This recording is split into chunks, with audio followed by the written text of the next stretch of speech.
ወገኖች ጌታ በህይወታችን ላይ በሚያደርገው ነገር ምንም ያህል የተሻለንን ብናስብ እግዚአብሔር ጻድቅ ነው። በካንሰር ህመም ውስጥ የነበረችውና በትናንትናው ዕለት ያረፈችው ተወዳጇ ዘማሪ የምስራች ስምዖን ወዳጆቿና የቤተ ክርስቲያናት መሪዎች በተገኙበት ሽኝት ተደረገላት። የፌዴራል ጠቅላይ ሚኒስትር ዶክተር አብይ አህመድ በበርሊን ለተሰበሰቡ 1000 የአውሮፓ ወንጌላውያን መሪዎች መልእክት አስተላልፈዋል። ያስተላለፉት መልእክት ምንድነው? በዝርዝር እንመለከተዋለን። የኢትዮጵያ ቃለ ሕይወት ቤተክርስቲያን የአመራር ለውጥ አድርጋለች። አዲስ የተመረጡት ፕሬዝዳንት ማን ናቸው?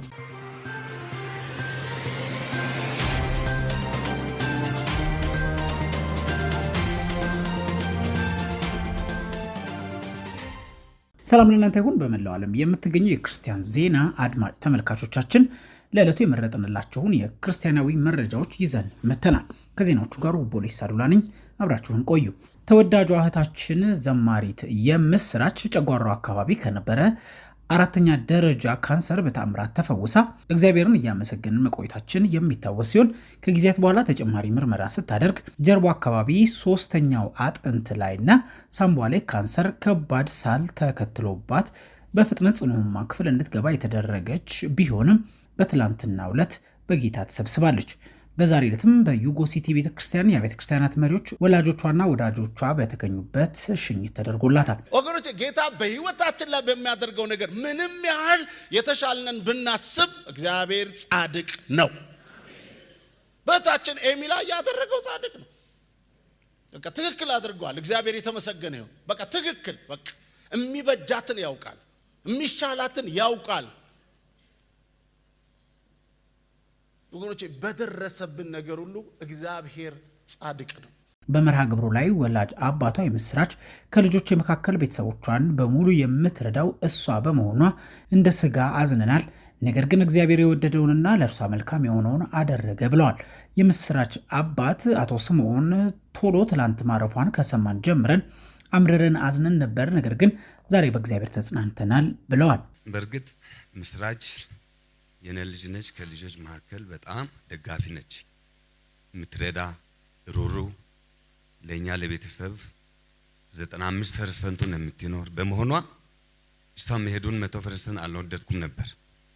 በተባለው ቃል መሰረት እንድትኖር ነበር የምፈልገው። ለካ እግዚአብሔር ልክ ነው። እሷን እግዚአብሔር ስለምወዳ ደግሞ እሷን እዛም እንዲያገለግላት በማሰብ ወስዷታል። እንደኛ ፈቃድ ግን በፍጹም እንድትሄድ አልፈለግንም ነበር። አሁን ገና ሳይንሱ ገብቶናል፣ ለኔ ገብቶኛል። አሁን እሷ መልካም የሆነ ነገር ነው። ስለዚህ በእርግጥም ምስራች ከትምህርት ቤት ጀምሮ ዩኒቨርሲቲ ደርሳ ትምህርቷን ከጨረሰች ጀምሮ በዝማሬ አገልግሎት በትንሽ ከጀመረችበት ጊዜ ጀምሮ 100%ን ለቤተሰብ ስትኖር የነበረችው። ከዚህ በኋላ ግን ለራሷ እንድትኖር ሐሳብ ነበረና እግዚአብሔር ግን አላለም። እስካሁን ያገለገለችው ለእናንተ ይበቃል፣ ከዚህ በኋላ ለኛ ታገለግላለች በሚል ጠርቷታል። ከትላንትና ጀምሮ በጣም ልባችን ተሰብሯል። በጣም ምርር ያለ እዝን እንባ ላይ ነበር ያለነው። አሁን ግን ሰባኪው ባስተላለፈው መልእክት እኔ ተጽናንቻለሁ። እግዚአብሔር ስም የተከበረ ይሁን። ስጋ ያዝናል፣ እግዚአብሔር ደግሞ ያጽናናል ያሉት ደግሞ በኢትዮጵያ የወንጌል አማኞች አብያተ ክርስቲያናት ካውንስል አመራር መካከል አንዱ የሆኑት ፓስተር ይልማ ዋቂ ናቸው። ፓስተር ይልማ ዋናው ፍጻሜው በጌታ ሆኖ ማለፍ ነው ያሉ ሲሆን ምንም እንኳ በዓለም አፈጻጸም በጸጋዋ እያደገች ላለች ልጅ ድንገት መሞት የሚያሳዝን ቢሆንም በእግዚአብሔር ውሳኔ ግን ትክክል ነው በማለት ቤተሰብ እንዲጽናና መልእክታቸውን አስተላልፈዋል። ያው ስጋ ያዝናል፣ እግዚአብሔር ደግሞ ያጽናናል። ስለዚህ አንደኛው በስጋ በመለየቷ ከቤተሰቧ ከቤተ ክርስቲያን ሐዘናችንን ለመግለጽ እንደ ካውንስል ነው። አሁን የሷ ፍጻሜ መልካም ፍጻሜ ነው። በዓለም አስተሳሰብ በሌሎች አስተሳሰብ በጣም አስደንጋጭ ነው። እየበቀለች ያለች ልጅ፣ እየታየች ያለች ልጅ፣ በጸጋዋ ብዙ ሰዎች የተጽናኑባት ልጅ፣ እግዚአብሔር ያስነሳት ልጅ አሁን ስትወሰድ አንዳንዱ በሌላ ሊተረጉም ይችላል። ግን የእግዚአብሔር ውሳኔ ትክክል ነው። ቅድም እንደተባለው ዋናው ፍጻሜው በጌታ ሆኖ ማለፍ ነው።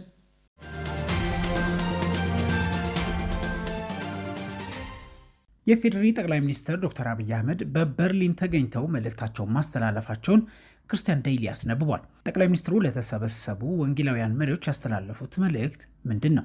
አዲስ ዓለም አቀፍ ተልዕኮ ያስፈልጋል ሲሉ ነው በበርሊን በተካሄደው የ2025 ወንጌላውያን ኮንግረስ ላይ ተገኝተው መልእክት ያስተላለፉት። ጠቅላይ ሚኒስትሩ ወንጌል ከግል ጉዳይ ይበልጣል፣ ማህበረሰብን የመቀየር አቅም አለው ብለዋል። ጥልቅ የመንፈስ መታደስ ላይ ትኩረት ባደረገው አዲስ ተልዕኮ ባሉት እቅድ መሰረት ዘላቂ ለውጥ ከውስጥ ይጀምራል ብለዋል። ከዘር ከሃይማኖት ትምህርትና ሌሎች መከፋፈሎች ባለፈ በፍቅር በመተሳሰብና በመመለስ ፍቅርን እንቀበል ሲሉ ለአውሮፓውያኑ ወንጌላውያን መሪዎች መልእክታቸውን አስተላልፈዋል። እንደ ክርስቲያን የምድር ጨው እንደሆነን ፍቅርን በተግባር እንድንገልጥ ተጠርተናል። የወንጌላውያን ክርስትና በእምነት ብቻ ሳይሆን በመውደድ በማገልገልና በመገንባት መታወቅ አለበት ሲሉም ተናግረዋል። በአብያተ ክርስቲያናት መካከል የሚኖርን ህብረት ከአንድ አቅጣጫ አልፎ በአጋርነትና የጋራ መግባባት ሊገለጥ ይገባል። ሌላው ለአብያተ ክርስቲያናት መሪዎቹ የተላለፈ መልእክት ነው። በተጨማሪ ቤተ ክርስቲያን አሁን ተከፋፍሎ ባለ ዓለም ውስጥ አስፈላጊነቷን ማሳወቅ ይኖርባታል ብለዋል። ወንጌል የዘላለም ህይወት ይናገራል። በተጨማሪ ዛሬና አሁን የሚሉ ጥያቄዎችን መልሳለሁ ብለዋል። በንግግራቸው ከዮሐንስ ወንጌል ምዕራፍ 8 ቁጥር 12 ጠቅሰው ኢየሱስ ክርስቶስ የታመሙትን ሲፈውስ፣ የተራቡትን ሲመግብና ፍቅርን በተግባር ወንጌሉን በሰበከባቸው መንደሮች በሙሉ ነበረ የተገበረው ብለዋል። ንግግራቸው የኮንግረሱን አዘጋጅ ሬቨረንድ ፍራንክሊን ግራሃም የእግዚአብሔር ትእዛዝ ለኛ ወንጌልን መስበክ ነው በሚል መልእክት ካስተላለፉ በኋላ የተደረገ ነው። ሬቨረንድ ፍራንክሊን ግራሃም ወንጌል ወደ አውሮፓ በመጣበት የሮማን ግዛት ዘመን ደቀ መዛሙርቱ እየተሳደዱ የምስራቹን ድምፅ ግን ከፍ ብሎ ይሰማ ነበር ብሏል። ጠቅላይ ሚኒስትሩ ወንጌላዊ ቢሊ ግራሃም ለኢትዮጵያ የነበራቸውን ፍቅርና አሁን ድረስ በቤተሰባቸው በኩል ለዘለቀው አገልግሎት እውቅና ሰጥተዋል። በማርቲን ሉተር ዘመን የተጀመረው የተሃድሶ እንቅስቃሴ የሁሉንም ክርስቲያን ካህንነት የሚያስታውስ በመሆኑ ሁሉም አገልግሎት መለኮታዊ መሆኑ ማስረጃ መሆኑንም ጠቅሰዋል።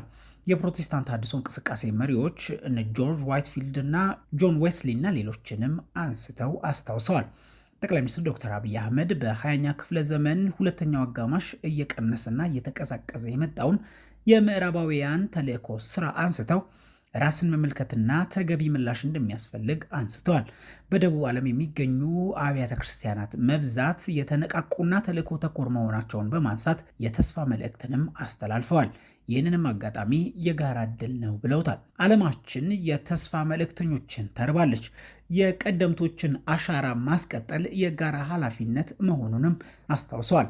የሰላምና የለውጥ ወንጌል በመስበክ ለውጥ የሚሻውን ይህንን ትውልድ መድረስ ይገባል። መከሩ ብዙ ነው፣ ሰራተኞች ግን ጥቂት ናቸው። ይሁን እንጂ እዚህ የምትገኙ ወደፊት ወጥታችሁ ለማገልገል ዝግጁ እንደሆናችሁ ተስፋ አደርጋለሁ ብለዋል። ጠቅላይ ሚኒስትር ዶክተር አብይ አህመድ መልእክታቸውን ልክ እንደ ነህሚያ፣ ልክ እንደ ዘሩባቤል፣ ልክ እንደ ጳውሎስ የወንጌልን ተጽዕኖ ማደስ ያስፈልጋል ሲሉ ለአውሮፓውያኑ የአብያተ ክርስቲያናት መሪዎች ጥሪ በማቅረብ አጠቃለዋል ሲል የዘገበው ክርስቲያን ዴይሊ ነው።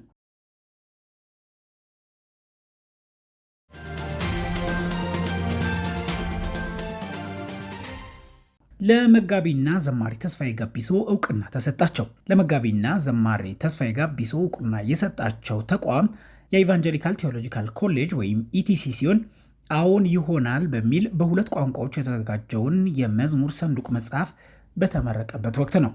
በቀድሞ የወንጌላውያን ቴዎሎጂ ኮሌጅ ተማሪ በሆኑት አቶ ጥበበ አክሊለ የተዘጋጀው የፓስተር ተስፋዬ ጋቢሶ ቁጥር 8 የመዝሙር ሰንዱቅ በኢቫንጀሊካል ቴዎሎጂካል ኮሌጅ ተመርቋል። በመድረኩ ይህንን መጽሐፍ ማዘጋጀት ያስፈለገበት ዓላማ በኢትዮጵያ ወንጌላውያን አብያተ ክርስቲያናት አገልጋዮች ዘንድ ያለውን መንፈሳዊ ምልከታ፣ አስተምሮና አቋም ማጥናት ለሚፈልጉ የውጭ ዜግነት ያላቸው የሥነ መለኮት ተመራማሪዎች ጥቅም ላይ እንዲውል ታስቦ የተዘጋጀ መሆኑም ተገልጿል። በእንግሊዝኛ የትርጉም ስራው ላይ ፓስተር ተስፋዬ ጋቢሶን ጨምሮ 4 የተለያዩ ሰዎች የተሳተፉ ሲሆን አቶ ጥበበ አክሊሉ በሰንዱቅ 8 የተዘመሩ 13 መዝሙሮችን በእንግሊዝኛና ፈረንሳይኛ በመተርጎም ለአንባቢያን አቅርበዋል። የመጽሐፉ አዘጋጅ ወንድም ጥበበ አክሊሉ ባደረጉት ንግግር እኔም ላለፉት 35 ዓመታት በመዝሙሮቹ ብዙ ስለተባረኩባቸው የሌላ ጋር ቋንቋ ተናጋሪ የሆኑ ሰዎች ተጠቃሚ እንዲሆኑ በፈረንሳይኛና በእንግሊዝኛ ለመተርጎም ጥረት አድርጌያለሁ ያሉ ሲሆን የተተረጎሙት መዝሙሮች በሌላ ቋንቋ መዘመር ሊያስቸግር ይችላል።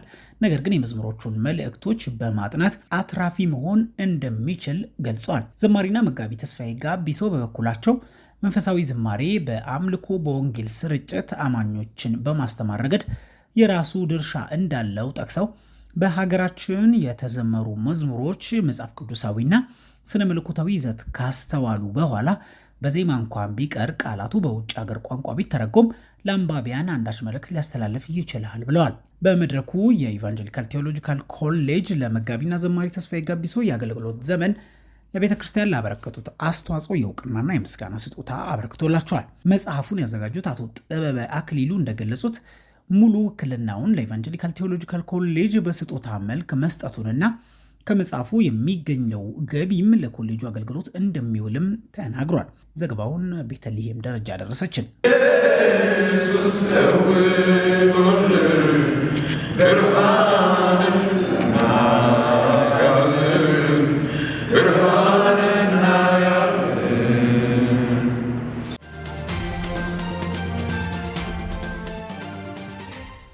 የኢትዮጵያ ቃለ ሕይወት ቤተክርስቲያን የአመራር ርክክብ አካሄደች።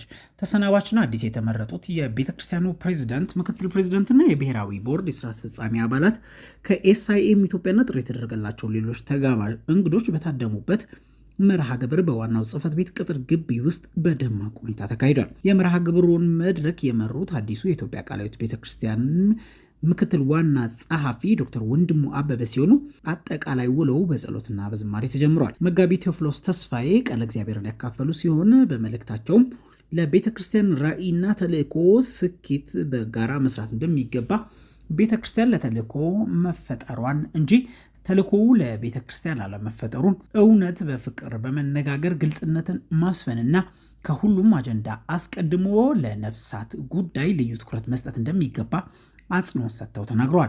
የኢትዮጵያ ቃለ ሕይወት ቤተክርስቲያን ዋና ጸሐፊ የሆኑት ዶክተር ስምዖን ሙላቱ በበኩላቸው በመልእክታቸው ተሰናባችና አዲስ የተመረጡትን የቤተክርስቲያኒቱን ፕሬዝዳንት፣ ምክትል ፕሬዝዳንት፣ የብሔራዊ ቦርድና ስራ አስፈጻሚ አባላትን ከልብ አመስግኗል። ዋና ጸሐፊው አያይዘውም ከተሰናባች አገልጋይ መሪዎች ጋር በነበራቸው ቆይታ ፍሬያማና ሰላማዊ ጊዜ እንደነበር አስታውሰዋል። ኃላፊነታቸውን ያስረከቡ ዶክተር ጣሰው ገብሬ በበኩላቸው የአገልግሎት ቆይታቸው ሰላማዊና ፍሬያማ እንደነበር አስታውሰው ነገር ግን ደካማ ጎኖች አልነበሩንም ማለት አይደለም ብለዋል።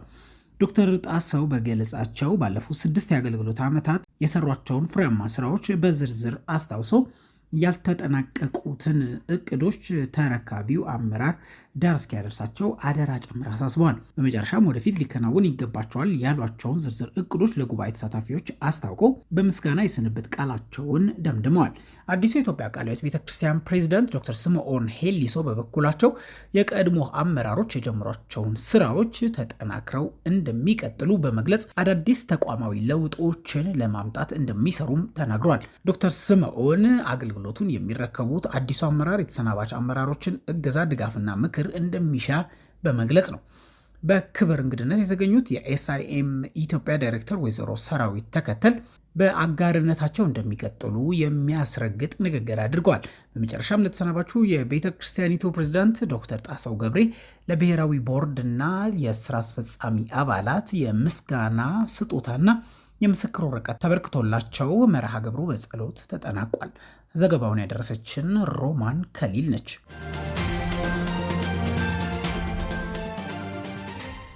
በካውንስሉ ፕሬዝዳንት የተጻፈው የመሪ ባህሪያት መሰረታዊያን የተሰኘ መጽሐፍ ተመረቀ። በኢትዮጵያ ወንጌል አማኞች አብያተ ክርስቲያናት ካውንስል ፕሬዝዳንት በዶክተር ጣሰው ገብሬ የተጻፈውና በ2 ክፍሎችና በ4 ምዕራፎች ተከፋፍሎ በ200 ገጾች የተዋቀረው መጽሐፍ የአብያተ ክርስቲያናት መሪዎች፣ የጸሐፊው ወዳጆችና ጥሪ የተደረገላቸው እንግዶች በተገኙበት በዝጻት አፖስቶሊክ ሪፎርሜሽን ቤተክርስቲያን በድምቀት ተመርቋል።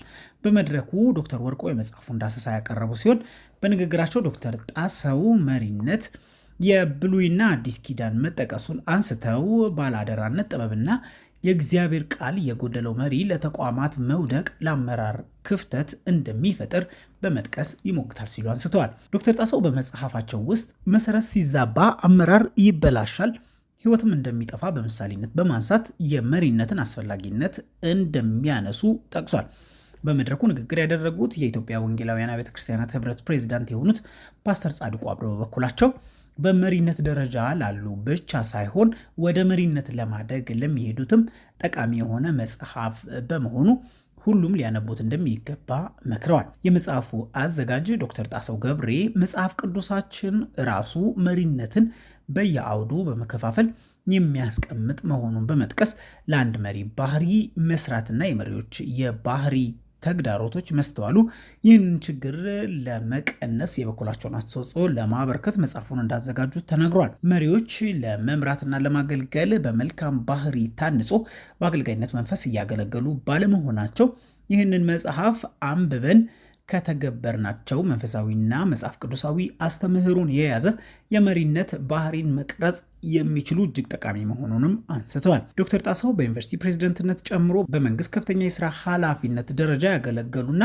አሁንም እያገለገሉ የሚገኙ ሲሆን የካውንስሉ ፕሬዝደንት ዶክተር ጣሰው ገብሬ የሶስተኛ መጽሐፋቸው ሲሆን ከዚህ ቀደም የመሪ ፈተናዎች፣ ስህተቶችና መፍትሄዎች እንዲሁም ክዋኔ የተግባራ ክህሎት የተሰኙ 2 መጽሐፍን በ2013 ዓ.ም ለንባብ ማውቃታቸው ይታወሳል። ዶክተር ጣሰው ገብሬ የኢትዮጵያ ቃለ ሕይወት ቤተክርስቲያንን በፕሬዝዳንትነት ከመሩ በኋላ በዚህ ሳምንት ለሌላ ተተኪ መሪ ኃላፊነታቸውን ማስረከባቸው ይታወሳል። በመድረኩ ከቄስ ዶክተር ለሊሳ ዳንኤል የእግዚአብሔር ቃል በማካፈል ዘማሪ አቤኔዘር ለገሰ በዝማሬ አገልግለዋል። የክርስቲያን ዜና በስፍራው ተገኝተ መርሃ ግብሩን ተከታትለን ዝርዝሩን ወደ እናንተ አደረስን። መጽሐፍ ቅዱሳችን ውስጥ መሪዎች ያስቷቸዋል የሚል ቃል አለ። መሪዎች ያስታሉ። መሪዎች ደግሞ ለበረከት ምንጭ ሊሆኑ ይችላሉ። ያ በባህሪ ከተቀረጹ ነው፣ ከተገነቡ ነው እንደዛ የሚሆነውና ያነሳሳኝ እሱ ያንን ችግር ለመቅረፍ የተወሰነ አስተዋጽኦ ለማበርከት በመፈለግ ነው ያን ነገር ለመጻፍ የተነሳሳሁት ማለት ነውና እግዚአብሔር ደግሞ ያንን አንብበው የተወሰኑ ሰዎች እንኳን የሚተርፍላቸው ሊቀርጽላቸውና ተግባራዊ ካደረጉ ህዝብ ይጠቀማል፣ ቤተክርስቲያን ትጠቀማለች፣ እንደ ሀገርም ጠቀሜታ ይኖረዋል። በመላው ዓለም ሆናችሁ ምርጫችሁን የክርስቲያን ዜና አድርጋችሁ ስትከታተሉን የነበራችሁ ቤተሰቦቻችን በሙሉ ለዚህ ሰዓት የመረጥንላችሁ ዘገባ ይህንን ይመስላል። በሌሎች አዳዲስ መረጃዎች እስከምንመለስ ድረስ ቻናላችንን ሰብስክራይብ በማድረግ ቤተሰብ እንዲሆኑ እንጋብዛለን። ሰላም።